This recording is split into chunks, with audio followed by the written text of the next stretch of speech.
चढ़ाव जरूर रहेंगे, लेकिन म्यूचुअल फंड के थ्रू आपके पैसे तो बनते रहेंगे। सर ये तो सुनने में तो बहुत अच्छा लग रहा है, पर टैक्स का क्या? In case you are in 30% tax bracket, you have saved almost 2 lakhs per month. तो सरकार तो वहाँ भी बैठी है पैसा लेने के लिए। तो आपने इन्वेस्ट किया था 1 करोड़, आपने पूरे 15 साल में निकाल लिया 1 करोड़ 8 लाख, और उसके बावजूद भी तकरीबन 2 करोड़ आपका पूंजी बचा हुआ है। सही, ये तो काफ़ी अच्छा टूल है। मैंने जितने पैसे निकाले और जितने मैंने पैसे लगाए थे और उतने ही पैसे उससे ज़्यादा निकाल लिए, और फिर भी उसके बाद ग्रोथ हो रही है। जय हिंद दोस्तों, स्वागत है आपका फिन विज़न के एक और नए एपिसोड में। क्या आप जानते हैं कि हमारी लाइफ की सबसे बड़ी आयरनी क्या है? हम 25 की उम्र से काम करते हैं जिससे कि 60 की उम्र में हम आराम कर सकें, पर जब ये 60 का नंबर आता है, सैलरी का मैसेज आना बंद हो जाता है, लेकिन बिजली का बिल, दवाइयों का खर्चा और घर का राशन का मैसेज आना बंद नहीं होता। पुराने जमाने में पेंशन होती थी जो बुजुर्गों का सहारा बनती थी। हालांकि आर्मी वालों को ये पेंशन मिलती है। जो प्राइवेट जॉब में काम कर रहे हैं उनकी पेंशन का तो कोई कंसेप्ट है ही नहीं, पर अब ये गवर्नमेंट जॉब में भी धीरे धीरे कैंसिल होता जा रहा है। तो सवाल यह है कि क्या हम अपनी पेंशन खुद बना सकते हैं? आज हम सरकारी स्कीम की बात नहीं करेंगे, बल्कि एक म्यूचुअल फंड के एक ऐसे टूल को डिकोड करेंगे जो आपको मंथली सैलरी भी देगा और आपके बैंक बैलेंस को भी बढ़ाता रहेगा। वो है SWP यानी सिस्टमैटिक विड्रॉल प्लान। और इस स्ट्रेटेजी को समझने के लिए हमेशा की तरह हमारे साथ जुड़ रहे हैं कर्नल संदीप मेलवार, जो कि आर्मी वेटरन के साथ साथ फाइनेंशियल कंसल्टेंट भी हैं। जय हिंद sir, welcome to the show. जय हिंद Amita, and as always happy to be here. Sir, pension सुनने में तो बहुत ही कंफर्टिंग लगता है, बिल्कुल, पर मार्केट की उतार चढ़ाव को देखकर क्या सच में हम अपनी एक मंथली इनकम जनरेट कर सकते हैं? बिल्कुल अमिता, फाइनेंशियल इंडिपेंडेंस का मतलब ही ये होता है कि आप पैसे के लिए काम ना करें, बल्कि आपका जो पैसा है, जो आपने जमा पूंजी इकट्ठी की है, वो आपके लिए काम करे। और SWP मतलब कि सिस्टमेटिक विड्रॉल प्लान वही टूल है, और वो बेस्ट स्ट्रेटजी है आपको पेंशन दिलाने के लिए। लोग SIP तो सब जानते हैं, सिस्टमेटिक इन्वेस्टमेंट प्लान, जिसके थ्रू लोग इन्वेस्ट करते हैं और अपनी पूंजी इकट्ठा करते हैं। और SWP सिस्टमेटिक विड्रॉल प्लान जो है वो इसका टोटली विपरीत है, जिसमें आप अपने जुड़े हुए पैसे को, आपने SIP के थ्रू पैसा इकट्ठा किया है या लमसम इन्वेस्ट किया है, उसके थ्रू जो उसमें इन्वेस्ट हुआ है उससे आप मंथली फिक्स डेट पे आप इन्वेस्टमेंट निकालते हैं। उसको आप ऑर्डर दे सकते हैं कि 10 तारीख को मुझे इस अमाउंट में से इतना पैसा अपने मेरे अकाउंट में चाहिए, ऐसे पेंशन वो आ सकता है। सर, यहाँ एक सवाल आता है कि म्यूचुअल फंड में एक डिविडेंड प्लान भी होता है, बिल्कुल, पर अक्सर लोग उसे नहीं लेते। SWP ही क्यों बेहतर है? आइए इसको समझ लेते हैं। मतलब गिफ्ट वर्सेस सैलरी के हिसाब से जो आपका डिविडेंड होता है उसको आप गिफ्ट मानिए। तो गिफ्ट क्या है? गिफ्ट जब आपको कोई देना चाहता है तब गिफ्ट मिलती है, उसका चॉइस होता है। सैलरी आपको फिक्स डेट में आ जाती है। तो जो डिविडेंड है वो गिफ्ट की तरह काम करता है। आपने इन्वेस्ट किया एक म्यूचुअल फंड स्कीम में, उसने वहाँ पे गेन्स किए, तो जब गेन्स किए अगर वो चाहता है तो अपनी उसमें उसकी इच्छा होती है, वो आपको डिविडेंड दे देता है। तो वो डिविडेंड का कोई फिक्स रेशो नहीं होता है, फिक्स परसेंटेज नहीं होता है कि आपने इतना इन्वेस्ट किया तो इतना डिविडेंड मिलेगा, और उसका फिक्स ड्यूरेशन भी नहीं होता है। तो वो एक फंड मैनेजर की इच्छा पर डिपेंड करता है। जब वो चाहता है, जब उसका मैनेजमेंट या उसका स्ट्रेटजी अलाउ करता है, तब आपको वो डिविडेंड दे देता है। जहाँ तक SWP है, सिस्टमेटिक विड्रॉल प्लान है, वो एश्योर्ड होता है, उसकी गारंटी होती है। मान लीजिए आपने इन्वेस्ट किया कहीं पे अमाउंट, और आपने उसको फंड को इंस्ट्रक्शंस दिए कि भाई 1 तारीख को, क्योंकि अभी मेरी सैलरी नहीं है तो मैं इसके थ्रू पेंशन लेनी है, तो 1 तारीख को मेरे अकाउंट में इतने पैसे आ जाने चाहिए। तो वो कम वाट में, आंधी आए, तूफान आए, कुछ आए, उस तारीख को आपकी उतनी यूनिट्स, उसके इक्विवेलेंट यूनिट जितना आपने अमाउंट का इंस्ट्रक्शन दिया है, उतनी यूनिट बिक जाएंगी और आपके अकाउंट में अगले दिन पैसे क्रेडिट हो जाते हैं। तो ये सैलरी होता है और वो गिफ्ट होता है। तो गिफ्ट की रिलायबिलिटी नहीं होती है, वो जब वो देने वाला चाहेगा तब देगा, और सैलरी आपको फिक्स डेट में आ जाती है। आंधी तूफान, कोविड, कुछ भी हो, वो आपको फिक्स डेट में आ जाती है। वो फिक्स भी रहती है और वो फिक्स नहीं होती। करेक्ट। और डिविडेंड का कोई फिक्स्ड अमाउंट नहीं होता है या परसेंटेज नहीं होता है। SWP का आप इंस्ट्रक्शन देते हो, वो फिक्स्ड होता है। और आज आपने इंस्ट्रक्शन दिए कि हर महीने मुझे 1 लाख रुपए चाहिए और कल को आप बोलोगे कि नहीं मुझे 50,000 में काम चल जाएगा, तो उसको चेंज भी कर सकते हो। तो डिविडेंड पे आपका कंट्रोल नहीं होता है, उसको फंड मैनेजर का या मैनेजमेंट का कंट्रोल होता है, वो जब चाहेंगे देंगे। SWP में आपका कंट्रोल होता है और ये अश्योर्ड होता है, और वो जिनकी रेगुलर सैलरी नहीं है या पेंशन नहीं है, जब आपको ज़रूरत है उसके हिसाब से मिल जाता है। अब आते हैं टैक्सेशन पॉइंट से, उसमें जो आपके डिविडेंड को और SWP को देख लेते हैं। तो डिविडेंड में जो भी आपको अमाउंट मिलता है वो आपका टैक्सेबल अमाउंट में आ जाता है। उसमें 5,000 तक की टैक्स फ्री लिमिट है, उसके सिवाय जो भी होता है वो आपके टैक्स स्लैब के हिसाब से आपको टैक्स देना पड़ता है, क्योंकि उसमें पूरे का पूरा वो इनकम माना जाता है। और जो आपकी SWP है, जब आप म्यूचुअल फंड में इन्वेस्ट किया, मान लीजिए इक्विटी फंड में इन्वेस्ट किया है, उसकी वैल्यू बढ़ रही है, वहाँ से वो NAV बढ़ रही है, तो कुछ प्राइस पे आपने NAV खरीदी थी वो बढ़ गई, तो उसमें जब आपकी यूनिट बिकती हैं उसके इक्वल अमाउंट को जितना आपने SWP का ऑर्डर दिया है, उसमें कुछ प्रिंसिपल होता है, कुछ गेन्स होता है। तो उसमें जो पूरे का पूरा, क्योंकि आपका जो प्रिंसिपल है वो तो टैक्स होगा नहीं, वो तो टैक्स फ्री मिलेगा, केवल गेन कंपोनेंट पे आपको जो है टैक्स लगता है, तो उसमें टैक्स भी कम लगता है। तो डिविडेंड में टैक्स ज़्यादा लगता है अगर आप 30% टैक्स ब्रैकेट में हैं, और स्पेशली आर्म फोर्सेज ऑफिसर्स तो 30% में ही होते हैं इवन आफ्टर पेंशन, तो वो ज़्यादा टैक्सेबल लगता है आपके टैक्स स्लैब के हिसाब से। और यहाँ पे आपको क्योंकि प्रिंसिपल भी निकल रहा है और थोड़ा गेन निकल रहा है, तो गेन कंपोनेंट पे टैक्सेबल होगा। और उसमें भी अगर लॉन्ग टर्म कैपिटल गेन है, अगर आपको 1 साल से ज़्यादा टाइम हो गया इक्विटी फंड है, तो आपको 1.25 लाख रुपए तक का जो टैक्स फ्री बेनिफिट है वो भी मिल जाता है। तो SWP ज़्यादा फायदेमंद होता है। और तीसरा है कंट्रोल। डिविडेंड पे आपका कोई कंट्रोल नहीं है, वो फंड मैनेजर का कंट्रोल है। जब चाहेगा, जिस दिन चाहेगा और जितना अमाउंट चाहेगा उतना आपको क्रेडिट करेगा, आपको देगा। SWP पे कंट्रोल आपका होता है। तो SWP मच बेटर टूल है then relying on the dividend. और डिविडेंड में डिविडेंड स्टॉक्स भी होते हैं, जैसे कि कोल इंडिया हुआ, HDFC हुआ, ये अच्छा डिविडेंड देते हैं, लेकिन रिलायबिलिटी नहीं होती है, उनकी अमाउंट वेरी कर सकती है, डेट वेरी कर सकती है। सिमिलरली म्यूचुअल फंड स्कीम्स में डिविडेंड स्कीम्स होती हैं, उनको आजकल IDCW बोलते हैं, मतलब कि इनकम डिस्ट्रीब्यूशन कम विड्रॉल। तो वहाँ से आपको फंड मैनेजर जब उसको इनकम होती है, गेन्स होते हैं, या वो डिसाइड करता है, तब आपको डिविडेंड दे देता है। और SWP म्यूचुअल फंड स्कीम्स के थ्रू होती है। सर थ्योरी तो समझ में आ गई, अब आते हैं असली मुद्दा हिसाब किताब पर। हमारे व्यूवर्स को नंबर चाहिए। मान लो कि एक कोई रिटायर्ड हुआ है और उसके पास 1 करोड़ का कॉर्पस है। तो क्या वो इससे एक सस्टेनेबल पेंशन बना सकता है बिना अपने पैसा खत्म किए बगैर? चलिए इसको एक रियलिस्टिक एग्जांपल से समझ लेते हैं। हम हवाई बात नहीं करेंगे, प्रैक्टिकल बात करते हैं। मान लीजिए किसी के पास 1 करोड़ रुपया है, उसने वो balance advantage type scheme select किया, उसमें 1 करोड़ इन्वेस्ट किया। इन फंड्स, ये जो फंड्स होते हैं बैलेंस एडवांटेज, ये हाइब्रिड फंड होते हैं। वो कुछ पोर्शन इक्विटी में लगाते हैं, कुछ डेट में लगाते हैं, इसलिए इनको हाइब्रिड बोला जाता है।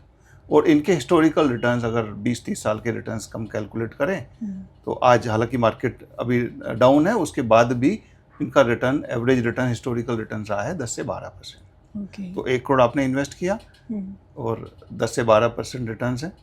मान लीजिए हम 10% भी मान लें, तो उस पर आप 60,000 पर मंथ ले सकते हैं, और वो 15 साल ही सस्टेन नहीं करेगा। 15 साल के बाद आप पाएंगे कि आपने हर मंथ 60,000 भी लेते रहे, मतलब कि साल में 7,20,000 लिया, और उसके बावजूद भी आपके पैसे बने रहे, आपका कॉर्पस 1 करोड़ से ज़्यादा ही मिला। सर अगर मैं 60,000 महीना निकाल रही हूँ, तो 15 साल बाद तो ऐसे तो मेरा पैसा भी खत्म हो जाएगा, राइट? नहीं, यही तो मैजिक है अमिता।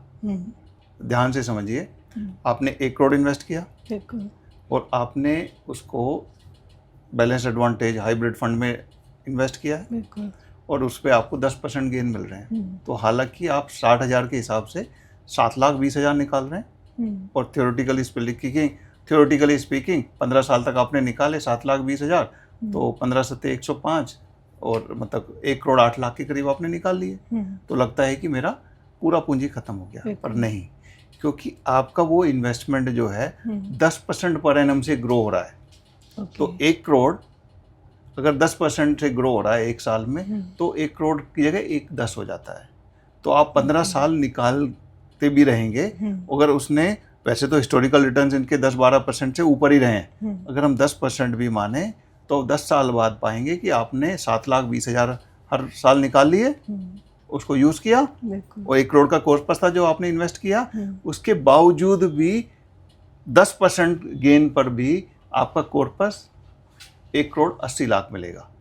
तो आपने पूरे का पूरा पैसा निकाल लिया, उसके बावजूद भी आपका कॉर्पस डबल हो सकता है, वो लोगों का हुआ है। तो आपने इन्वेस्ट किया था 1 करोड़, आपने पूरे 15 साल में निकाल लिया 1,08,00,000, और उसके बावजूद भी तकरीबन 2 करोड़ आपका पूंजी बचा हुआ है। तो ये मैजिक है सिस्टमेटिक विड्रॉल प्लान का। सर ये तो कमाल है कि मतलब प्रिंसिपल लेने के बावजूद भी हमारी वेल्थ ग्रो हो रही है, जबकि एफडी में तो कभी भी ऐसे ग्रो नहीं होता। 100% अमिता। हाँ जी। इसलिए एफडी में होता है रिटर्न ऑफ कैपिटल, कि जो आपने कैपिटल इन्वेस्ट करी वो आपकी वापस आ गई। और म्यूचुअल फंड और मार्केट इंस्ट्रूमेंट होता है ग्रोथ ऑफ कैपिटल।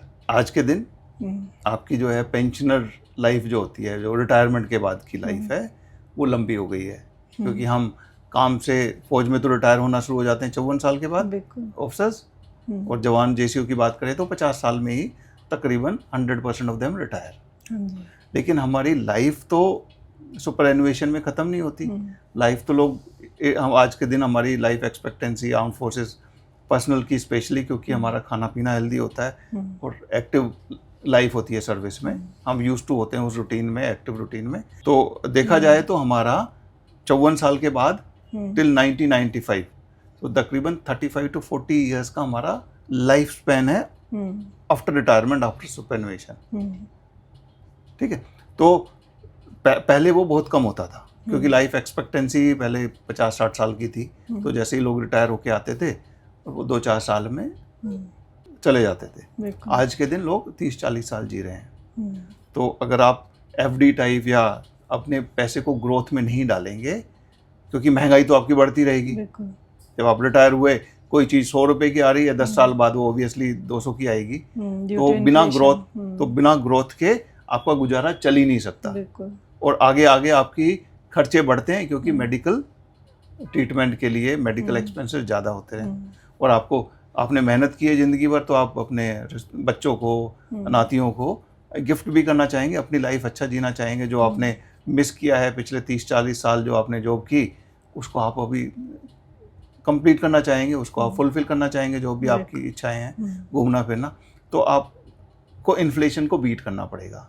तो उसके लिए बेस्ट तरीका होता है investing through mutual funds, investing in the right schemes as per right asset location, so that you get the regular income which complement. अगर आपकी पेंशन है तो उसको कम्प्लीमेंट करे, अगर पेंशन नहीं है तो पूरे का पूरा जो आपकी मंथली ज़रूरत है या टाइमली ज़रूरत है उसको पूरा करें। तो उसके लिए ये SWP बहुत अच्छा इंस्ट्रूमेंट है, बहुत अच्छी स्ट्रेटजी है। अगर आप अभी तक नहीं यूज़ कर रहे तो कोई बात नहीं है, अभी भी आप इसको इस्तेमाल कर सकते हैं, किसी एक्सपर्ट के थ्रू या हमारे थ्रू ज्ञान करके इसका इस्तेमाल कर सकते हैं। जरूर सर, ये तो सुनने में तो बहुत अच्छा लग रहा है, पर टैक्स का क्या? सरकार तो वहाँ भी बैठी है पैसा लेने के लिए। बिल्कुल, इसलिए SWP का इम्पोर्टेंस यहाँ और ज़्यादा हो जाती है। जब आप म्यूचुअल फंड के थ्रू अपना अमाउंट या मंथली SWP या उसको सैलरी बोलो या पेंशन को बोलो, जो विड्रॉ करते हैं, उस पर टैक्सेशन बहुत कम लगता है। अब इसको एग्जांपल से समझते हैं। मान लीजिए आपने 1 करोड़ FD में लगाए, तो FD आज के दिन 7% इंटरेस्ट दे रही है। तो आप जब साल भर में उसको निकालेंगे, 1 करोड़ पे 7 लाख का आपको गेन हुआ। 7 का 7 लाख जो आप विड्रॉ करेंगे, अगर मान लीजिए आप 60,000 रुपये पर मंथ विड्रॉ कर रहे हैं, तो साल में 7,20,000 हुआ।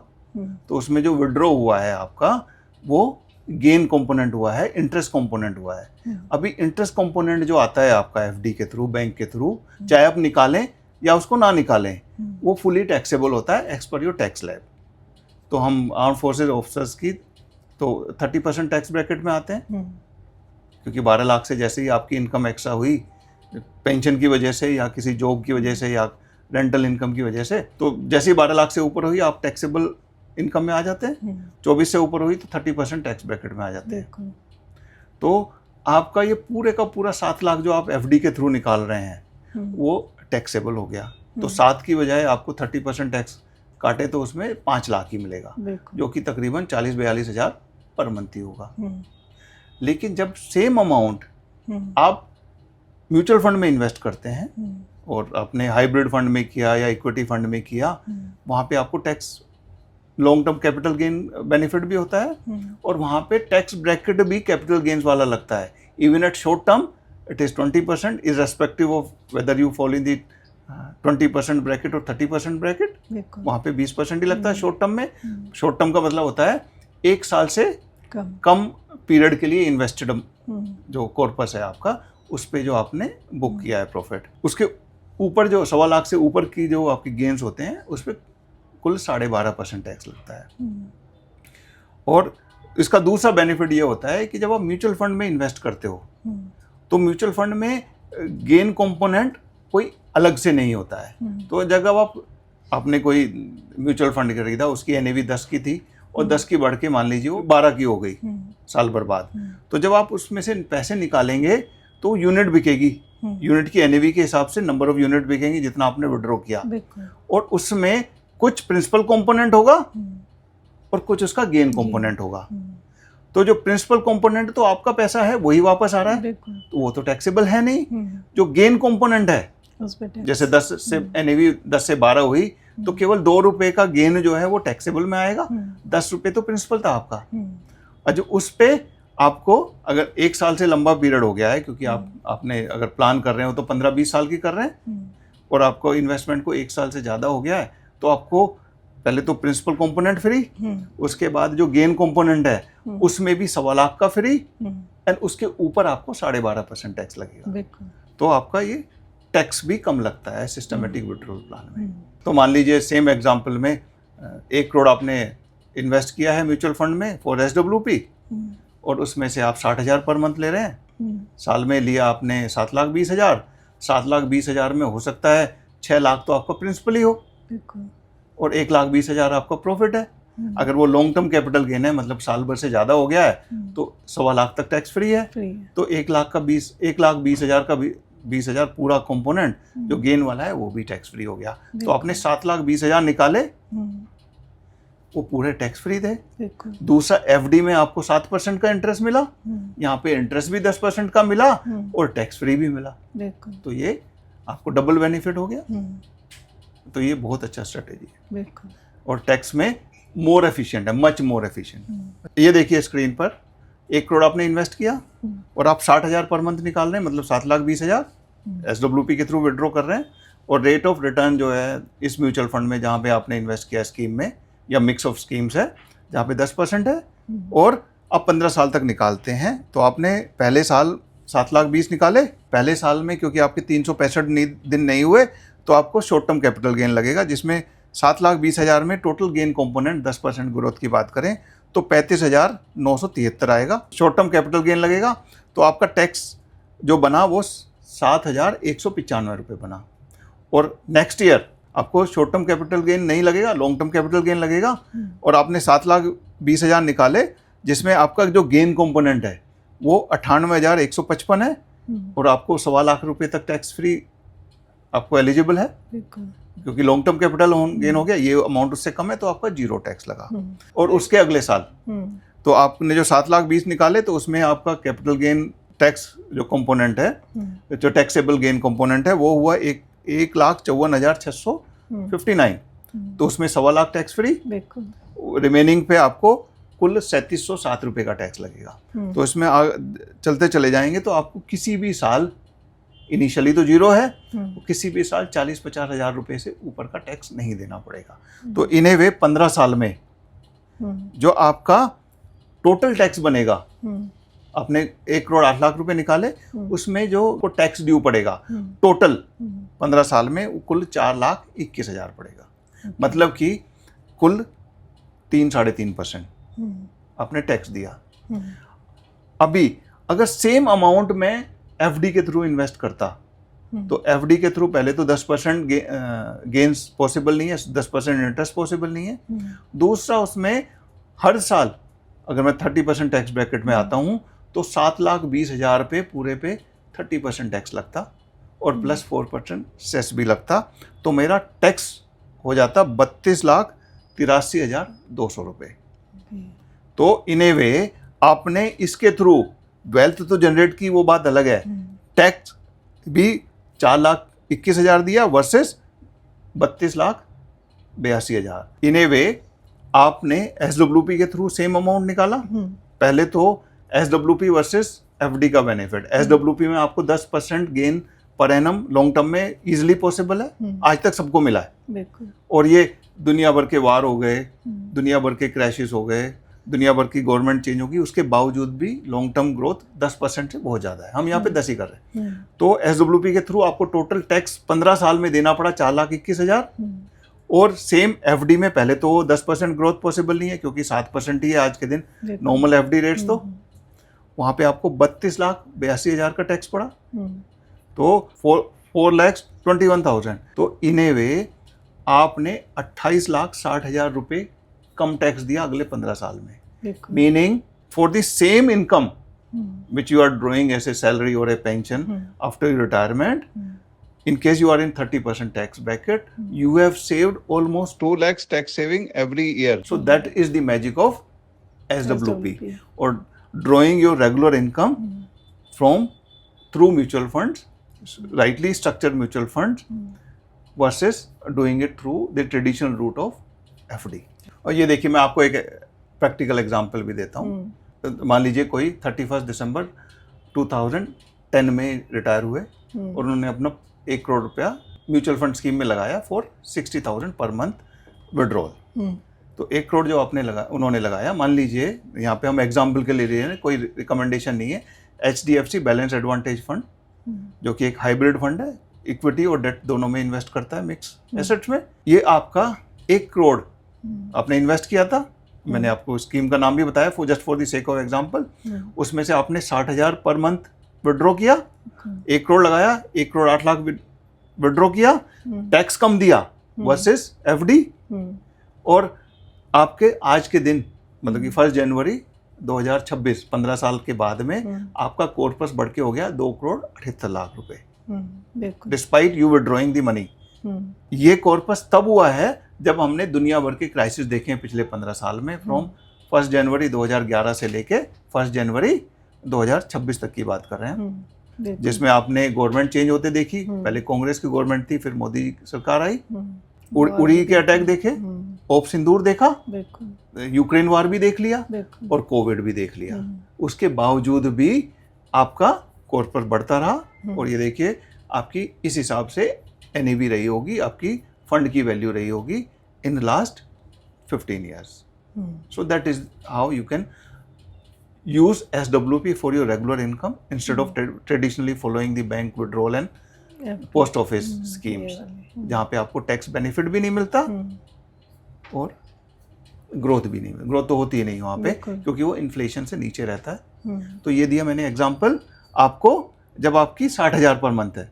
मान ली अभी इसको एग्जांपल को एक और तरीके से समझ लेते हैं। मान लीजिए आपने 1 करोड़ लगाया और आपको हर साल इंक्रीजिंग इनकम चाहिए होती, मान लीजिए 5% एक्स्ट्रा इनकम आपने विड्रॉ की होती, तो पहले साल 60,000 पर मंथ होता, अगले साल उसको बढ़ा के आप 63 ले गए होते, अगले साल उसको 66 ले गए होते।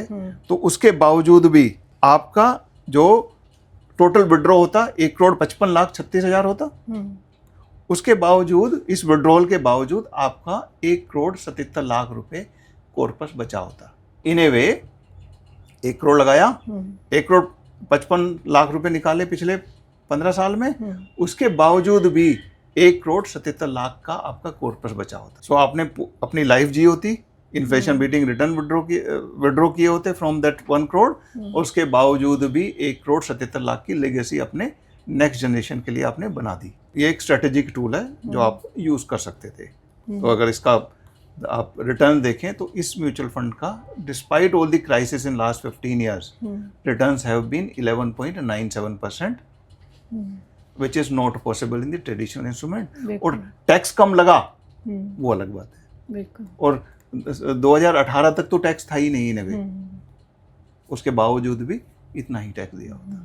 आगे भी आप यही कैलकुलेशन है, तो मार्केट में उतार चढ़ाव जरूर रहेंगे, लेकिन म्यूचुअल फंड के थ्रू आपके पैसे तो बनते रहेंगे, हमें तो भरोसा है। बिल्कुल सही, ये तो काफ़ी अच्छा टूल है। मैंने जितने पैसे निकाले और जितने मैंने पैसे लगाए थे और उतने ही पैसे उससे ज़्यादा निकाल लिए, और फिर भी उसके बाद ग्रोथ हो रही है। यस, यही है मैजिक। हाँ जी, बिल्कुल। ये एक वंडर है हाँ जी। जिसको आपने यूज़ करना है। अगर आप अभी तक एक्सपोज नहीं है और अभी तक आपने पैसे इस टूल को यूज़ नहीं किया है, रिटायरमेंट कॉर्पस है, तो अभी भी आप रीअलाइन कर सकते हैं। सर, अब बात करते हैं डर की। व्यूवर सोच रहे होंगे कि अगर मार्केट गिर गया हो तो, और अगर मैंने पैसा लगाया और रिसेशन आ गया तो क्या मेरी पेंशन रुक जाएगी? यह बहुत वैलिड डर है, और हम फौजी हैं तो हम फौजियों के लिए सेफ्टी सबसे ज़्यादा इम्पोर्टेंट होती है।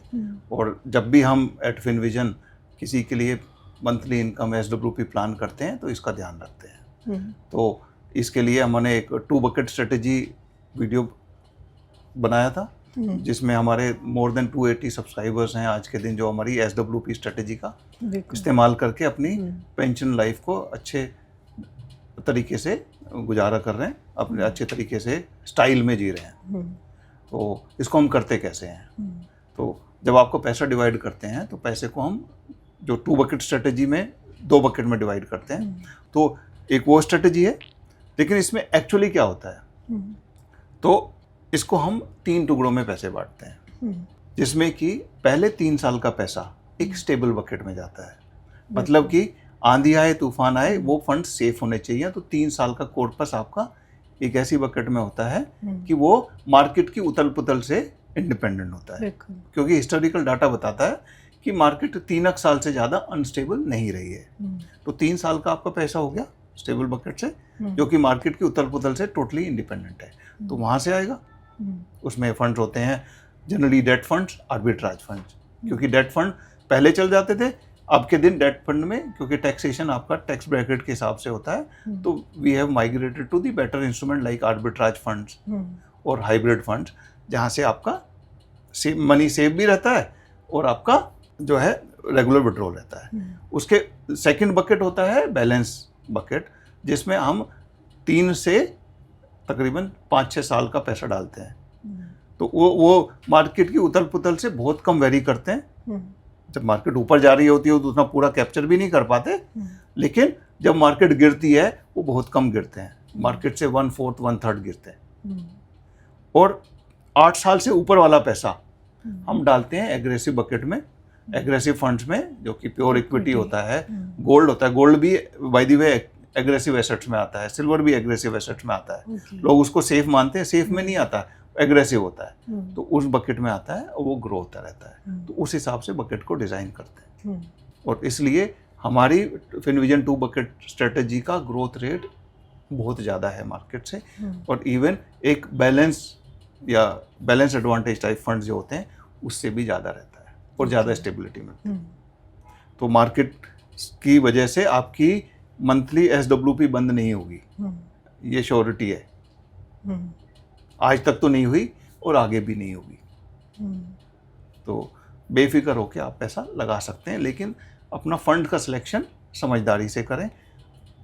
अगर किसी पर ट्रस्ट है या ट्रस्टेड एडवाइज़र को कांटेक्ट करें, वो एक्सपर्ट आपका बेटर मैनेज कर सकता है, क्योंकि हर म्यूचुअल फंड स्कीम में टैक्स बराबर नहीं होता, हर का टैक्स कैलकुलेट करना पड़ता है और इतना आसान दिखता है, होता नहीं है। और किसी म्यूचुअल फंड में जब आप अलाइन करोगे, रीअलाइन करोगे, ऐसा तो है नहीं कि आज जो लगा दिए 10 साल तक सेम स्कीम चलती रहेंगी, सेम फंड चलते रहेंगे। नहीं। वो थ्योरी में सुनने में अच्छा लगता है, वो ऐसा नहीं होता है। तो इसको प्रोफेशनली करा जाए तो आपको मार्केट की उथल पुथल से असर नहीं पड़ेगा।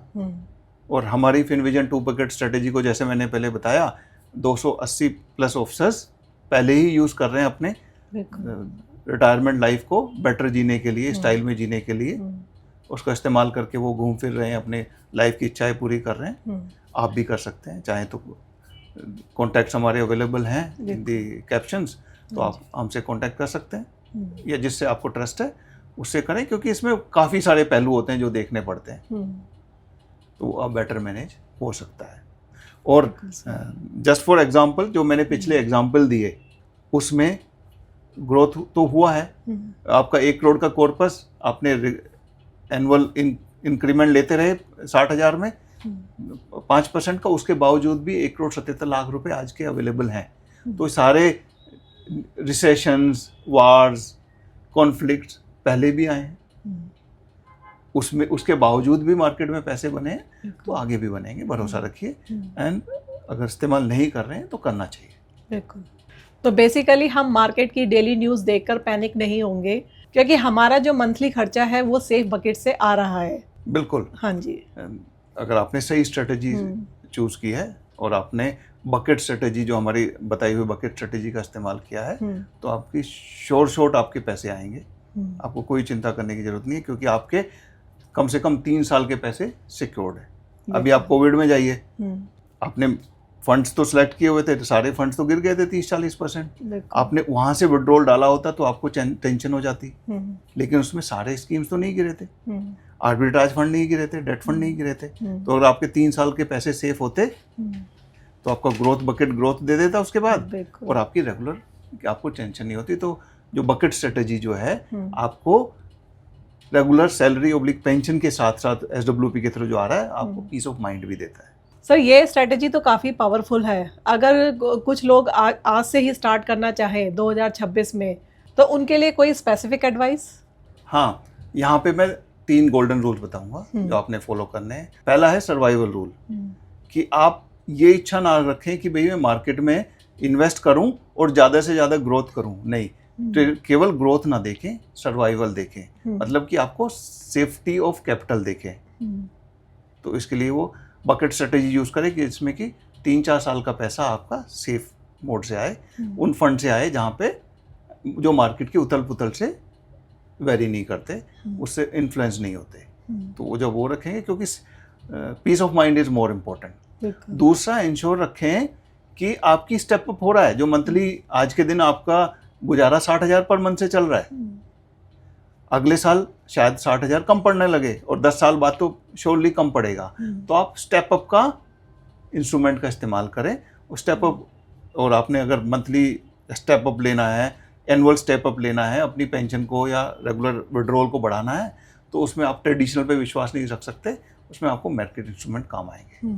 तीसरा है, जब ये आप प्लान करें तो टैक्सेशन का जरूर ध्यान रखें, क्योंकि अगर आप ट्रेडिशनल मोड में जाएंगे, पोस्ट ऑफिस स्कीम या सीनियर सिटीजन सेविंग स्कीम या आपकी FD जो नॉर्मल बैंक FD होती है, वहाँ पे तो आपको टैक्स लगेगा। जैसा कि हमने समझाया कि वहाँ पे पूरे का पूरा टैक्सेबल होता है। और म्यूचुअल फंड में भी अलग अलग स्कीम का अलग अलग टैक्स होता है, और कुछ में एग्जिट लोड भी होता है। तो टैक्स का ध्यान रखें।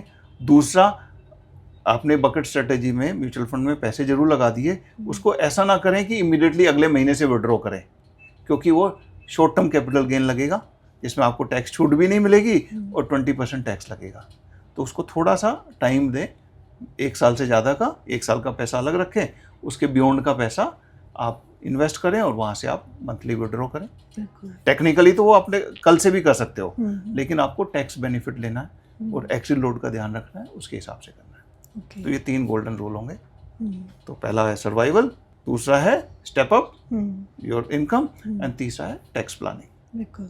तो दोस्तों, फाइनेंशियल फ्रीडम का मतलब है सही नॉलेज और सही स्ट्रेटजी। जैसे सर ने बताया, FD हमें सुरक्षा का एहसास देती है और SWP हमें आज़ादी देती है महंगाई से और टैक्स से भी। तो दोस्तों, उम्मीद है कि आज का एपिसोड आपको अच्छा लगा होगा, और अगर आपने SWP अभी तक नहीं किया है तो इसको ज़रूर कर लें और इसका फ़ायदा उठाएं, और इसे कंपेयर करके देखें FD और SW में क्या डिफरेंस है। अगर आपने हमारा चैनल सब्सक्राइब अभी तक नहीं किया है तो प्लीज़ सब्सक्राइब कर लीजिए और हमारी वीडियो को लाइक एंड शेयर कीजिए। Till then, take care, happy planning.